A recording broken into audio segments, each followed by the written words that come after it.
Mungkin kadang-kadang kita bertanya-tanya, Beb, apa sih perbedaan dosa besar sama dosa kecil? Kita sering dengar ini dosa kecil, ini dosa besar, ya. Hadza minal kabair wa hadza minas shaghair. Apa perbedaannya?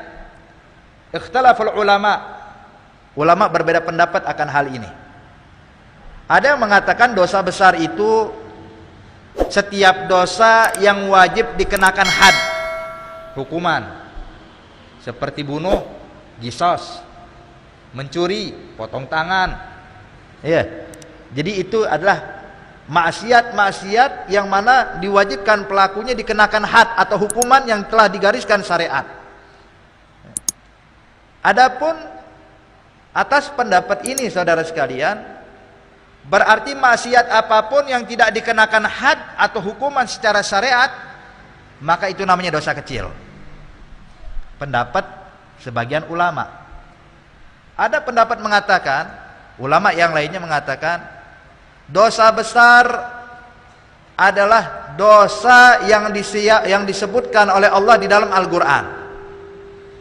Disebutkan ancamannya di dalam Al-Quran, walaupun tidak ada had, walaupun tidak dikenakan hukuman.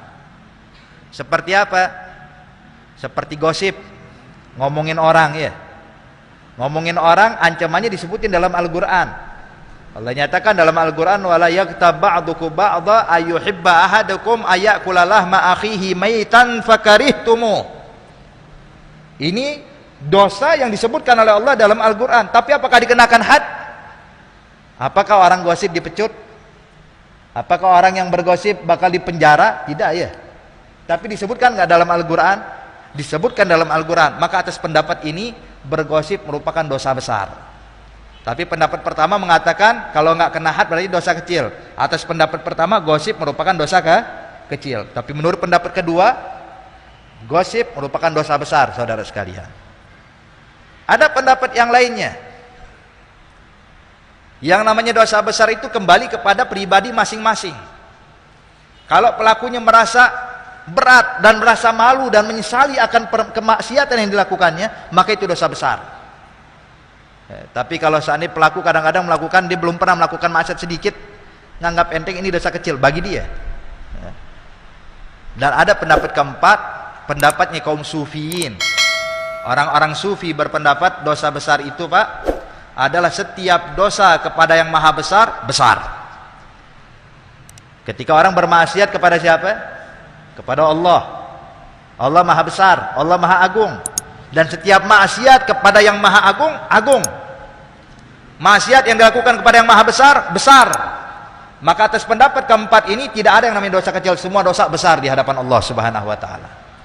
Makanya dinyatakan Al-Imam Muhammad Al-Baqir ketika memberikan nasihat kepada putranya Ja'far Shadiq, beliau mengatakan, ya Ja'far, innallaha khaba'a fi thalath. Allah menyembunyikan 3 perkara dalam 3 perkara, katanya. Innallaha khaba'a ridahu fi ta'atih. Allah menyembunyikan ridhanya dalam ketaatan, fala tahgiranna ayyut ta'ah. Maka jangan kau remehkan amalan taat sekecil apapun. Kemudian beliau mengatakan, wa innallaha khaba'a sakhatahu fi ma'siyatih fala tahgiranna ma'siyah. Sesungguhnya Allah menyembunyikan murkanya dalam maksiatnya, maka jangan pernah meremehkan maksiat, sebab kemungkinan di situ letak murka Allah. Dan yang ketiga, saudara sekalian, innallaha khaba'a awliya'u fi khalqih. Allah menyembunyikan para kekasihnya di antara makhluk-makhluk yang lainnya, maka jangan pernah meremehkan siapapun yang ada di hadapan kita. Jadi di sini